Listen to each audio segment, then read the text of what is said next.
Hello बच्चों, चलिए प्रश्न पढ़ते हैं। प्रश्न दिया है कि तत्वों ऑक्सीजन, सल्फर, फ्लोरीन तथा क्लोरीन की इलेक्ट्रॉन ग्रहण एंथैल्पी का बढ़ता हुआ सही क्रम है। तो सबसे पहले बात करें अगर इस प्रश्न में मुख्य अवधारणा की, देखो क्या होगी मुख्य अवधारणा जो इस प्रश्न में होगी वो होगी इलेक्ट्रॉन ग्रहण एंथैल्पी। और ध्यान रखना, इलेक्ट्रॉन ग्रहण एंथैल्पी को इलेक्ट्रॉन लब्धि एंथैल्पी भी कहते हैं। अब देखो ये होती क्या है कि किसी तत्व के, किसी गैसीय विलगित गैसीय परमाणु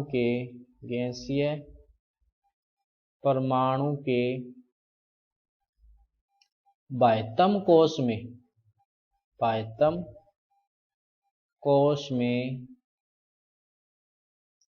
इलेक्ट्रॉन जोड़ने पर मुक्त ऊर्जा जो होती है, मुक्त ऊर्जा क्या कहलाती है? इलेक्ट्रॉन ग्रहण एंथैल्पी या इलेक्ट्रॉन लब्धि एंथैल्पी कहलाती है।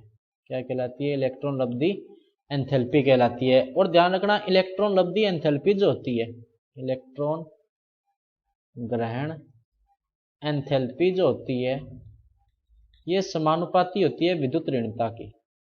क्या होती है? विद्युत ऋणता के समानुपाती होती है।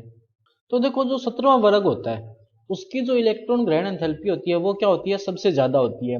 लेकिन बात करें अगर अपने फ्लोरीन क्लोरीन की, तो देखो फ्लोरीन की जो इलेक्ट्रॉन लब्धि एंथैल्पी होती है वो क्या होती है? कम होती है। और क्लोरीन की क्या होती है? ज्यादा होती है। ऐसा क्यों होता है? क्योंकि फ्लोरीन का आकार छोटा है, तो फ्लोरीन का आकार छोटा होने के कारण आवेश घनत्व क्या हो जाता है फ्लोरीन में? ज्यादा। आवेश घनत्व क्या हो जाता है? ज्यादा। और ये जो बढ़ा हुआ आवेश घनत्व है ये क्या करता है? नए इलेक्ट्रॉन जुड़ने पर उसका क्या करता है? प्रतिकर्षण। इसलिए क्लोरीन की जो इलेक्ट्रॉन लब्धि एंथैल्पी जो है फ्लोरीन से क्या होती है? ज्यादा।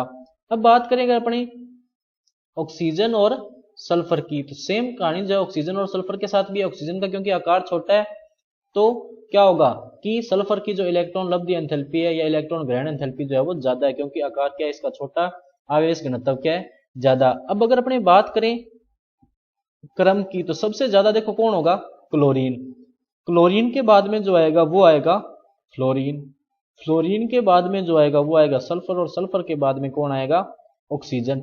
मैंने अभी बताया था कि विद्युत ऋणता के समानुपाती होता है, लेकिन सिर्फ विद्युत ऋणता ही इसमें मुख्य कारक नहीं होता, इसके अलावा उसका आकार भी एक मुख्य कारक होता है। क्योंकि ऑक्सीजन और फ्लोरीन दोनों की विद्युत ऋणता तो ज्यादा है, लेकिन इनका आकार कम होने के कारण क्या हो जाता है? आवेश घनत्व ज्यादा। अब आवेश घनत्व ज्यादा यानी इलेक्ट्रॉन का घनत्व क्या हो गया? ज्यादा हो गया, जिसके कारण क्या होता है? ये नए आने वाले इलेक्ट्रॉन पर क्या डालते हैं? प्रतिकर्षण प्रभाव डालते हैं। तो सही विकल्प क्या होगा? विकल्प नंबर बी। तो बच्चों ये था आपका उत्तर। मैं आशा करता हूँ आपको समझ में आया होगा। धन्यवाद।